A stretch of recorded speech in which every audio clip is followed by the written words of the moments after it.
Hey guys, and welcome to the FPL Tips YouTube channel. I'm Akhilesh here, and we've been doing back-to-back videos. This is the third video we've done in the last 5-6 years, and we will be coming back with more content soon. But let's look at what we have today. So this is a sort of an important video I'm trying to put through in terms of since the international break is coming to an end, we are not going to have an international break from now until game week 30. And the next international break, the one where Thomas Tuchel is going to be seen as an England manager for the first time. So that is 19 game weeks that we are going to have from now until game week 30, where there's just going to be Premier League football in which is just going to be coming thick and fast. And because it's going to be coming thick and fast, one thing that we need to look at is the assets we are owning, and there will be rotation. There will be rotation in the bottom sides. There will be rotation in the top sides, and uh, we will have to be looking at it carefully and trying to get the players who might not be so much prone to rotation. Who How do we predict the rotation as well? So here today I'm just gonna go through a few charts. The first one here, which is on your screen, by Lego Mane FPL. He does. This is, I mean, he's the ideal guy when you look at for such charts, because it's looking at the fixtures. This is the fixture crush matrix, where you're looking at when are the fixtures placed, when is the European fixtures placed for the teams which are playing in Europe, when are the Carabao Cup, FA Cup fixtures placed, and what is the spacing between them. And it's also sort of looks at the recovery period between the games, which are important for the teams, which makes us understand which games are sort of tricky for some players. The red ones are 2 days, which is very less, just less than 48 hours, or just a bit more than less than 72 hours. 3 days is the yellow ones, and then the light green ones is 4 days, and 5+ days is the green ones, where you've had ample amount of rest, and the team is good to go. So yeah, let's see. I mean, now that we are gonna come back to the game week 12, which is got just around the corner. From now till game week 19, which is gonna be end of the year. So we are gonna have 8 weeks from now until end of the year, and also there's gonna be UCL fixtures, two of them from now until end of the year. Remember, this year UCL fixtures are much more, a couple of more group fixtures than what it was last year, and there is an extra knockout stage as well. So some teams more than others will be playing a lot of fixtures, and that is also going to play a big factor in our FPL decision making. So let's see what how it looks. First of all, not Man City, Arsenal, Liverpool, and Aston Villa. These are the four teams that are playing in the Champions League, and it sort of doesn't look the best for them. And I mean, Man City, Arsenal, and Liverpool are used to this, but Aston Villa not so much. This is their first time in the Champions League, first time in Europe in quite some time. So it'll be interesting to see how Aston Villa do cope up with this. Maybe we can start with them first, because you see their next sort of six fixtures, which is Crystal Palace, Juventus, Chelsea away, Brentford at home, Southampton at home, and Leipzig away. These are six important fixtures for them. They started Europe really well, winning their first three games, but they lost their fourth game, and they will not want to let go of such a good start, and they'll want to be going and doing. They'll want to do well against the Juventus and Leipzig. So that is a difficult fixture for them. And when we are looking at Aston Villa, we are eyeing at players like Watkins, Rogers, maybe Luca Dean as the defender. We are looking at the fixtures that are good home fixtures that are coming up. Crystal Palace, who are struggling right now, is a very good fixture. Brentford league goals, so we have seen that, and that's a very good attack fixture from an attacking point of view. And Southampton is a bottom club, which is also a very good fixture from an attacking point of view. So these three fixtures we do see in the next sort of a couple of weeks. But the fixtures around it is Juventus, Chelsea, and Leipzig, and all of this is going to happen within 3 weeks. So six fixtures in 3 weeks, and we are going to be seeing rotation. Ollie Watkins was pulled off in the 63rd minute against Liverpool. The previous time we saw him, he's played in the international break. He's played the first match, scored a goal, and also he's going to be sort of, his minutes will be expected that it'll be managed, and it'll be managed in games like Crystal Palace, Brentford, Southampton, because they will need his presence in the other more important games. And John Duran will probably have a start or two in the Premier League games, because these are games that you're going to be more than trusting John Duran to do the job. Same with Morgan Rogers. We have seen a lot of mixed like minutes from Morgan Rogers. Either he plays 90 or he gets taken off at around the 60th minute. We've also seen him taken off before the 60th minute in a couple of occasions. So again, I mean, for the value he offers for 5.4 million, I think he's very valuable, especially for the next few fixtures. I think he does start the Crystal Palace game, and having a strong bench, he does make your bench stronger. And having another player along with Rogers, and not Rogers as your fourth attacker, will be also important in this period, because I'm not sure you can totally rely on Rogers as a sole seventh attacker. You'll need another attacker. You'll need totally eight attackers, five midfielders, and three forwards. All of them being able to play. So that is also sort of something that you'll have to think about when it comes to Aston Villa. And I'm not sure I would trust their defense yet. Luka Dean may be an option because of his attacking potential. They have been improving defensively, but long term their fixtures are not the best. That's one thing, because if you want to make a defensive transfer, you want them long term. And secondly, as I did mention, that fixture crunch between this, if you look at game week 13 to game week 15, it's just they have 2 days break between each one of their fixtures, and I'm sure there'll be some rotation. Martin might be threatening Dean, Cash might be threatening Sconsa. So these are things that you will be expecting to happen in this. So I would completely avoid their defense, except maybe Emi Martinez, but I think there are better goalkeepers on the cards right now. And because of the long term fixtures, I would try to avoid any Aston Villa asset other than Morgan Rogers. And coming to the top three now, Man City, Arsenal, and Liverpool are sort of more used to this, and that's the thing around these teams. But yeah, you do look at Man City; their form has gone down, and they would want to sort of bounce back. And you're looking at that Liverpool fixture for them; they have quite a few days. So I do guess that their main players will be playing in most of these games. But I think the important couple of players of interest over here are maybe Phil Foden, who is in quite a few drafts, Rico Lewis, who's also in a few drafts, as well as Josko Guardiola, because these three are very important players for the team. I think Erling Haaland, the effort he puts in each match, like sort of the number of touches he has, the number of sprints he has, and also his natural fitness, I think he is capable of playing most of these matches until 90 minutes and come back fitter in the next match. So I don't think we've seen it historically as well. I don't think Pep will be too worried about Erling Haaland. But I think when it comes to Phil Foden, when it comes to Rico Lewis, when it comes to Josko Guardiola, even, who's been sort of consistently playing minutes, do expect them to be substituted in some of these games, because again they are not in the best phase in the Champions League as well. They got beaten by Sporting 4-1. They also drew against Inter Milan. So I think they do have a job to do. Even though they have Feyenoord at home, they will play their main team. It's not like they are comfortable in the Champions League right now for them to play their second fiddle, and they would want to bounce back there as well from the Sporting loss. And then after Liverpool, Nottingham Forest, Crystal Palace in the space of some 7-8 days, they have Juventus away and Man United home, which are also important fixtures.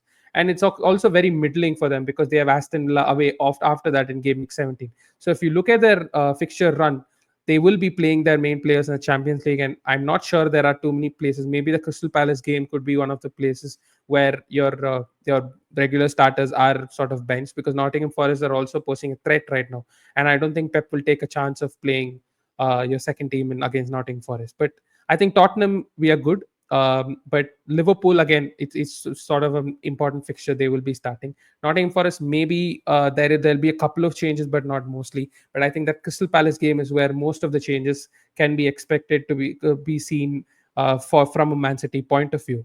Coming to Arsenal, I think you look at your main guys in Arsenal. I think they fairly play 90 minutes every game. I think Havertz, when we come to another chart uh, from Fantasy Football Scout, I think he's top for minutes per appearance. He's played every game, every minute so far in the Premier League, which is really good from what Havertz offers as a striker. But I do expect some minutes to be decreased for him as well, and also Saka, because Saka will be playing around 75, 80 minutes, I think, from this point, unless the game he really needs to be pushed. But you wouldn't be worried about Saka and Havertz, because of their importance, and because Arsenal have their work cut out at this point of time, because they need to catch up.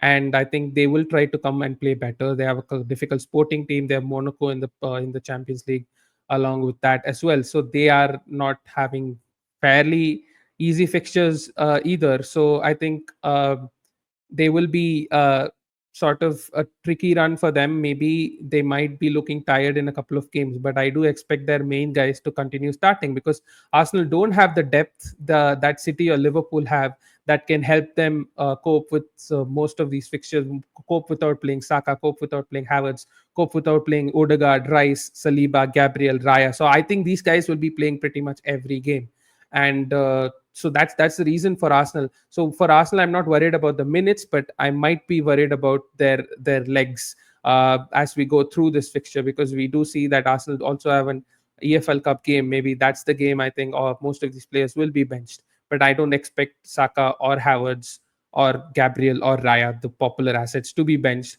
in any of these fixtures again. Nottingham Forest, West Ham, Man United, Fulham, Everton. I think they play all of these fixtures, so I don't think they are a minutes problem.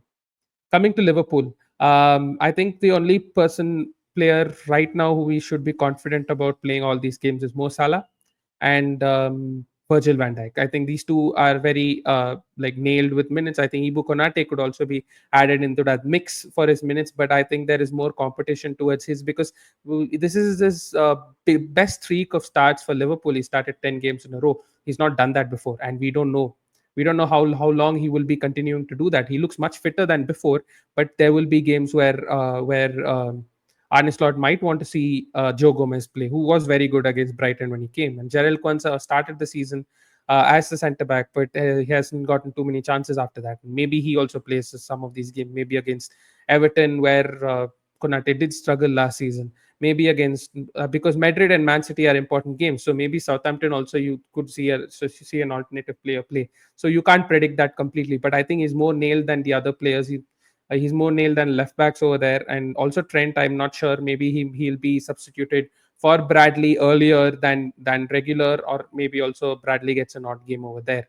And Allison, I think when he is back, he will be a very good option. Um, but coming to the midfield as well, I don't think you can look at players like Luis Diaz, Gakpo, Darwin, rely on them, because Jota will also be back soon, and I think you should expect them to be rotating around the front three. So I would say throughout this period, any other midfielder other than Mo Salah and Liverpool is an avoid because of their minutes risk. So that I think should is a point to note about Liverpool, because their midfielders, maybe apart from Phil Foden and Man City, but their midfielders other than the main guys are more common in teams than others. We see a lot of teams having Luis Diaz. We see a few teams having Jota. We used to have Jota at the beginning of the season. So yeah, it is an avoid for me. So with them. Coming to the Europe, like the lesser European fixtures where we have the Europa League sides, Tottenham, Chelsea, Man United. Um, I think you should probably look into these teams a little, like with a little more confidence than the Arsenal, Liverpool, and Man City teams. When in terms of minutes for their main players, Cole Palmer is not there, so don't worry about him. Reece James is also not in the Europa League or Conference League squad. So don't worry about that. So I mean, if he does get his fitness right, he could be an option going into this fixture, because their fixture throughout until game week 24-25 is incredibly good. So that they are a team that should be targeted, and they are comfortable in their Europa Conference League fixture. So you do expect. I mean, Chelsea so far you've been seeing a much rotated squad. They have a great squad depth of attackers. You see Nkunku, Joao Felix, Mudrik. These are all very good players who are not playing in the main team, and they will definitely want that chance to play in the Conference League. Same with defensively as well. They have Tosin, they have Badiashile, they have Gusto. Chilwell also is back in the squad. So they have a lot of players to play in that Conference League. So I wouldn't be too worried about Chelsea assets in the Premier League. Colville is also pretty nailed. Sanchez is going to start because Jorgensen is starting in the other one. Reece James, when he becomes an asset, will be there. Nico Jackson also could continue to play these games. Only worry about him right now is the yellow card that he's going to get, and maybe his minutes will be not 90 minutes, because Nkunku is a world class player, and you will see him here now and then. The only time I'll probably worry about Jackson is when his form dips, but currently he still keeps to be ticking with his form. So I think he will also continue to play. With Tottenham, I think their start for the Europa League season has also been good, other than the Galatasaray loss. But the Ange Postecoglou will want top four, and they have not had the best of starts of the season. So I think your Brennan Johnson, Solanke, and Son are pretty comfortably nailed, and Pedro Porro as well. I think these players will continue to play in the Premier League. But you also look at some fixture crunch for them, from Roma to Chelsea. Those four games are in the space of sort of 11, 12 days, and that's where you probably see maybe tired legs in Tottenham, because I think Roma is a game that is important for them in the Europa League, and I think you'd expect Solanke to play, you'd expect Johnson to play. Maybe there would be an odd rotation, because again they also have decent squad depth. They have Richarlison if he comes back, they have Odegaard if he comes back, Werner. If these players could be playing instead of some of the other players. But I think Bournemouth away, Chelsea at home, you pretty much see the main team, and Fulham are also not an easy team. So these teams you probably do see the main players play. If Roma is not the best result in the Europa League, then I do expect them to start the best team against Rangers as well. And then against Southampton is when you might see a rest. But after Southampton, there's also a Carabao Cup game against Man United. You don't know how they would be approaching that particular game. If they're approaching the Carabao Cup like they want to win it, because it's an important trophy for Tottenham to try and win it. They will probably play their main team, and it's because it's already in like what quarterfinals of the Carabao Cup, so they might be playing their main team in that Man United game. So the Southampton game in game week 16 is where you might see some rest. Coming to Newcastle, this is like sort of I'll finish Man United before that. Man United again, I think they've been sort of mixed in the Europa League, so they've not been at their best. But they do have uh, easier fixtures in the Europa League than sort of Spurs in their up, and they have decent fixtures in the Premier League as well. Bruno Fernandes, I think, is nailed, and it's a new team where you'd see. Ruben Amorim experiment a few things in these Europa League fixtures, I feel, and sort of try to push them forward as well. I think they are important, but you do expect Bruno Fernandes to start most of the games. But I would avoid Garnacho, Rashford until I get information more than the minutes. There needs to be the information on how Ruben Amorim is going to set up as well. So that's also an important thing. And even in the defense, I think Dalot is a good option. Mazraoui is a good option. They're sort of keeping clean sheets. But again, wait and watch is for more for how the style of play, and we'll also get some information on how he's gonna approach the Europa League fixtures as well. So that's another thing that we will get. Coming to the other teams, which is Crystal Palace, Brighton, Bournemouth, Fulham, Wolves, Everton, Brentford, Nottingham Forest, Leicester, Ipswich, and Southampton. These are teams that are not going to be in Europe. Other than Brentford and Southampton, none of them are in the Carabao Cup as well, and Crystal Palace. None of them are in the Carabao Cup as well. And I also add Newcastle to the list. So I think four teams are there who are in the Carabao Cup. The rest are not in the Carabao Cup. So they will be having only the crunch pick fixture is the midweek in the Premier League, which is going to be game week 14, and also game week 18, which is the Boxing Day period, which is also a midweek. So these are the two midweeks that we have, and these are the fixtures where we might see some rotation, where you have Dominic Calvert-Lewin, for example, might be rotated for Beto. Evan Nilsson might be rotated for Enes Unal. Joao Pedro might sort of he might not be completely fit at that point. He might be needing a rest, and that's when he might be rotated for the Fulham game. So this could happen in game week 14 or game week 18. And but most of the 90 minutes guys, I think, will be continuing to play, especially players like Isak, players like Cunha. They are like important fixtures for their respective team, for their respective targets in the season. So it is going to be fixtures where you will see these players continue to play. So I'm not worried about them here. And I will also go to the other table where we look at who are the players who are sort of the talisman for these team, sort of minutes wise, and how many minutes they play each game, so that we have a lot of like mid-priced assets in both midfield and forward who we'll want to go and count upon. Historically, I'd say maybe the glue guys like Brian Mbumo, who plays a lot of minutes, like Jared Bowen, who plays a lot of minutes. These are the guys who you want to count on in such a fixture period, who players who are going to literally play all the minutes, who are the talisman for their team, and we'll sort of look into that.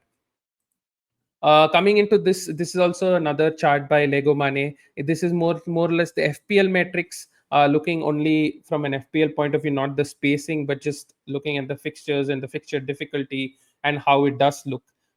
Because we do look at Arsenal and Chelsea, they have very good fixtures coming up, and you will want their assets. You will want to count upon their assets because they are the better teams in the league, and they that is where you're going to spend a large chunk of your budget as well when you get them. And that's why looking at this particular chart as well as the previous chart that I had showed in the spacing as well is sort of important. Arsenal, like I mentioned, their legs, you're not sure how much how frequently their legs might run out in this period, but it is a lot of games, and I do expect their main players to continue to start, so that's the only a worry. Chelsea, I don't think we need to be too worried. They have very good fixtures as well. Aston Villa, I did mention that their fixtures do they are a little middling. I think Crystal Palace, Brentford, Southampton home fixtures are good.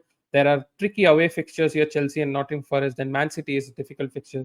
Newcastle is a tricky fixture. Brighton and Leicester are good home fixtures. Again, then Everton and Arsenal. I don't think it's the clear green fixtures run. They have some good home fixtures, but it's not a clear run. And with Europe, it just seems like an avoid for me.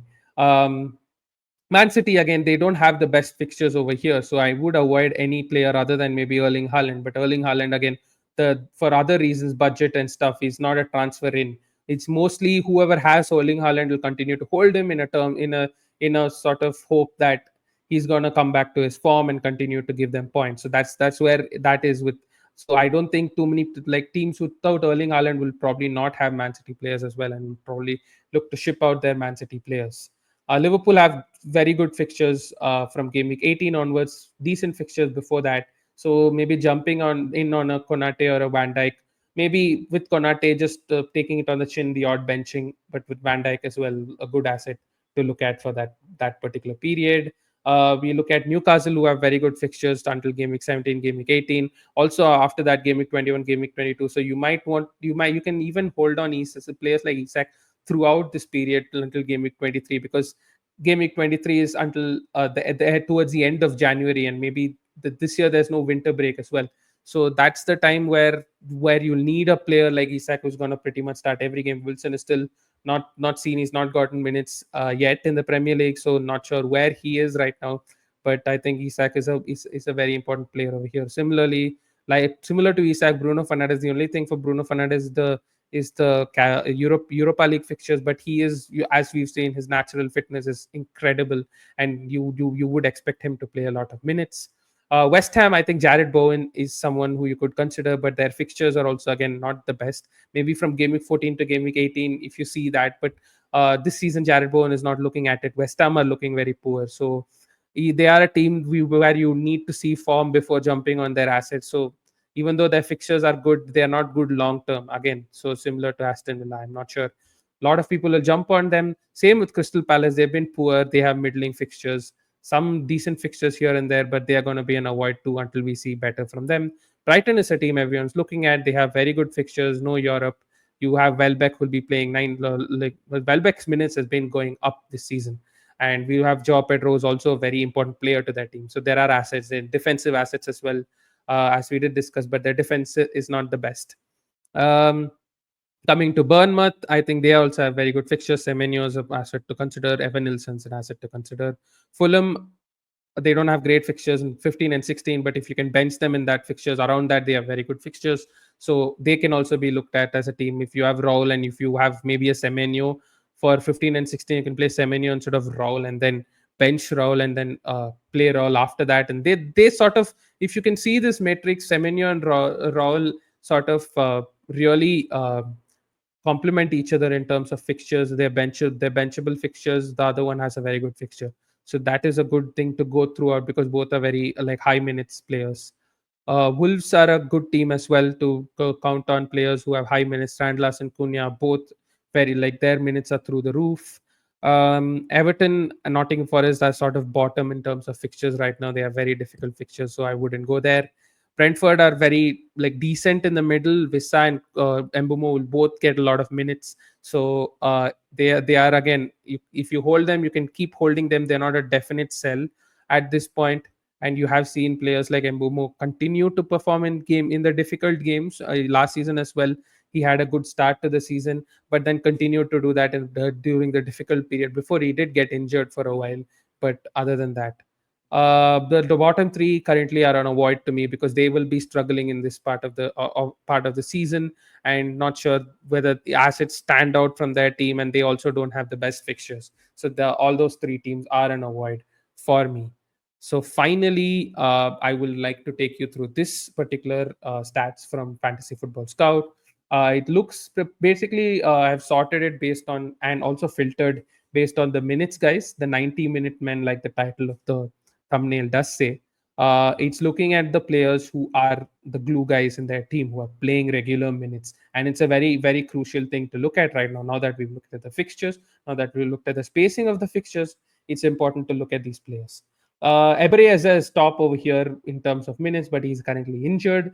But when he's back, you have seen that Crystal Palace have very middling fixtures, so you're not sure if you want Eze or not. But he is the guy who you probably look at as a 90-minute guy.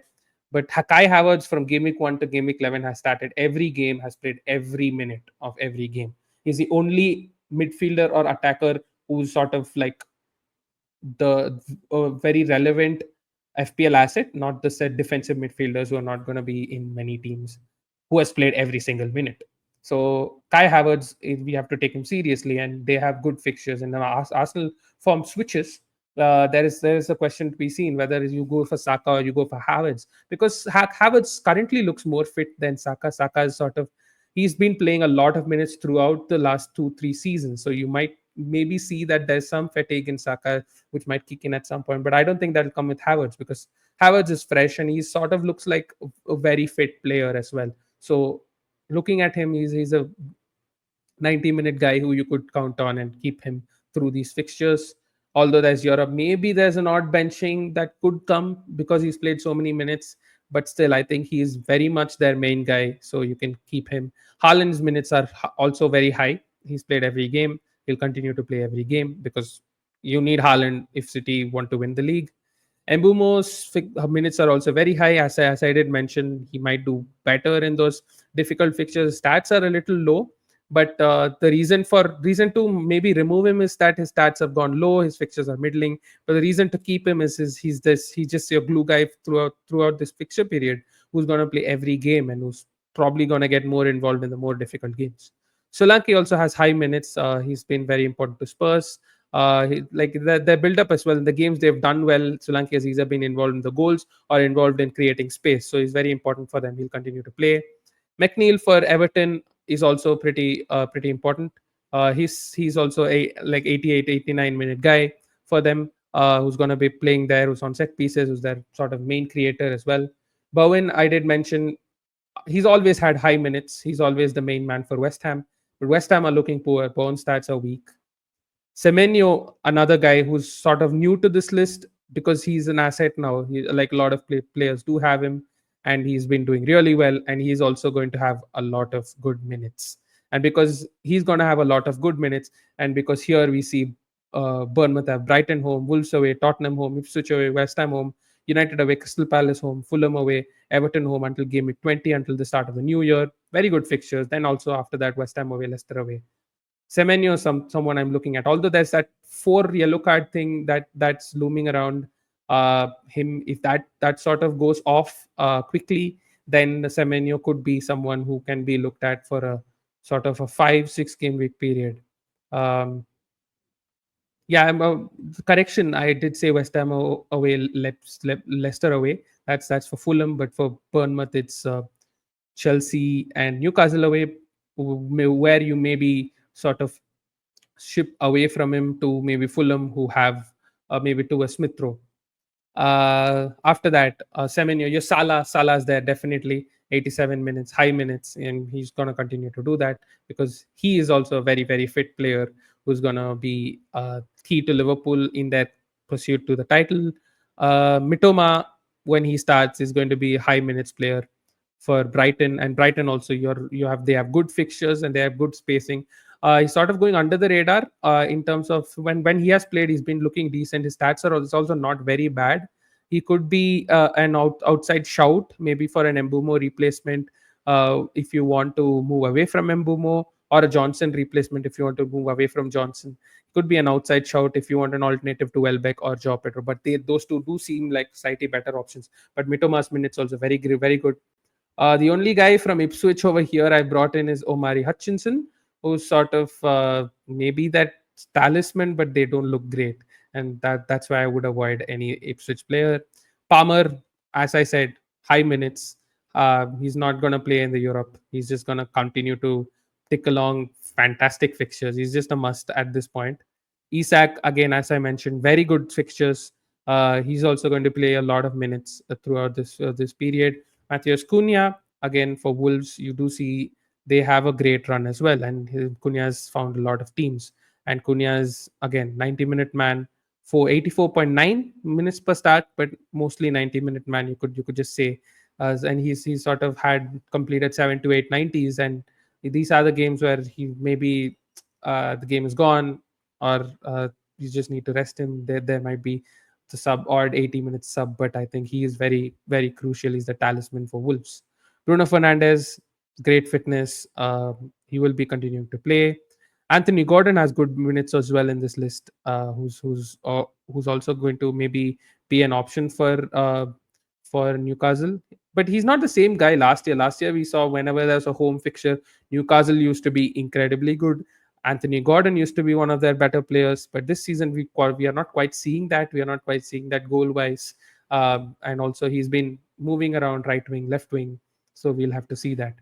Vardy is an avoid, even though he has great fixtures. Welbeck, as I did mention, is his minutes have gone up. 83.6 minutes, that's very good for Welbeck. And Welbeck is currently scoring goals. He's been the central focal guy for Brighton. I do expect him to play along with Joe Pedro. It's sort of maybe Jorginho Ruter who's going. So Welbeck is continuing to be a very good option. That's 6 million.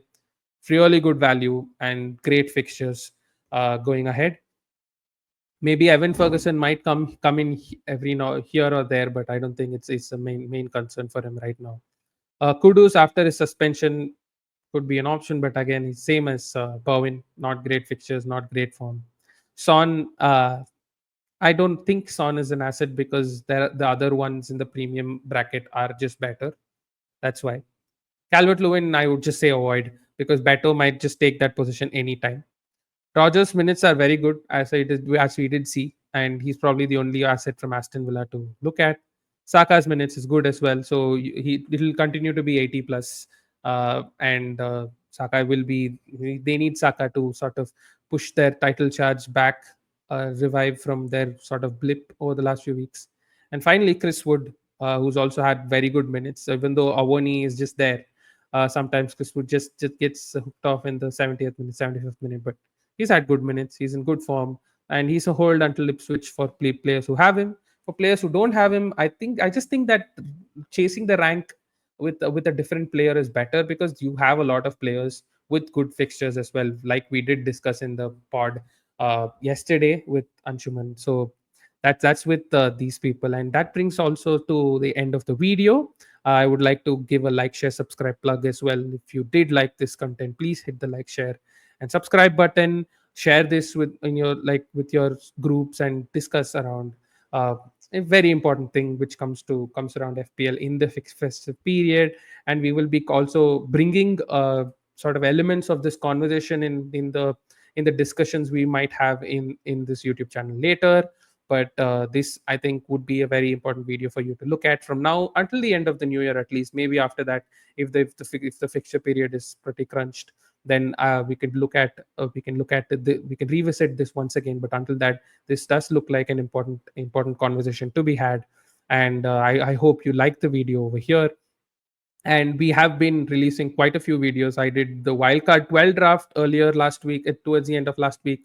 Both Anshuman and I joined together on a very lengthy pod where we discussed everything on our long-term plan, and this was sort of something I wanted to so show it on the side, because this needed a separate discussion in itself. And then we might come back. I think what either of us will be looking at answering some of your important questions by not sitting on the fence, maybe in a couple of days. And then we will also be coming back with a deadline stream, maybe a video before that as well. So there will be content coming from our side, and we do promise that it's gonna be, we are also going to be coming thick and fast, like the Premier League fixtures and like FPL. So until then, good luck, guys. Here's Akhilesh signing off from the FPL Tips YouTube channel. Cheers.